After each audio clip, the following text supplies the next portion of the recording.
বলেছিলাম না কাচকি মাছের দুটো রেসিপি শেয়ার করব, তাই আজকে অন্য আরেকটা রেসিপি নিয়ে চলে এলাম। আগের রেসিপিতে দেখিয়েছিলাম কাচকি মাছের ঝাল চচ্চড়ি, আর আজকের এই রেসিপিতে দেখাচ্ছি কাচকি মাছের ঝাল ঝাল পকোড়া। মাছের পকোড়া ভাজার জন্য সবসময় কিন্তু কাঁচা মাছই নেবে। আমার অল্প একটু শর্ট পড়ে গেছিল বলে আমি একটু ভাজা মাছও এর সাথে অ্যাড করে দিই। আর নিয়ে নিয়েছি কাঁচা পেঁয়াজ, কাঁচা লঙ্কা, ধনেপাতা, অল্প একটু জিরে, কালো জিরে, নুন দিয়ে হালকা করে মাখিয়ে নেব। এরপর এর মধ্যে অ্যাড করে দিলাম 2 চামচ বেসন।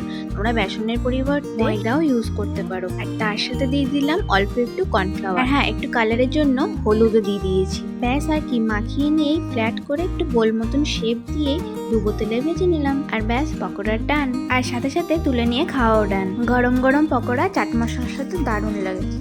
কেমন লবণ কেমন আছে? একদম পারফেক্ট। হুট করে সন্ধ্যাবেলায় গেস্ট এসে গেলেও কিন্তু 5 মিনিটেই বানিয়ে নিতে পারবে এরকম কাচকি মাছের ঝাল ঝাল পকোড়া। আর খেতেও দারুণ, আমার তো দারুণ লাগে। তোমাদের কেমন লেগেছে জানিও, আর নেক্সট ভিডিওতে অবশ্যই থেকো।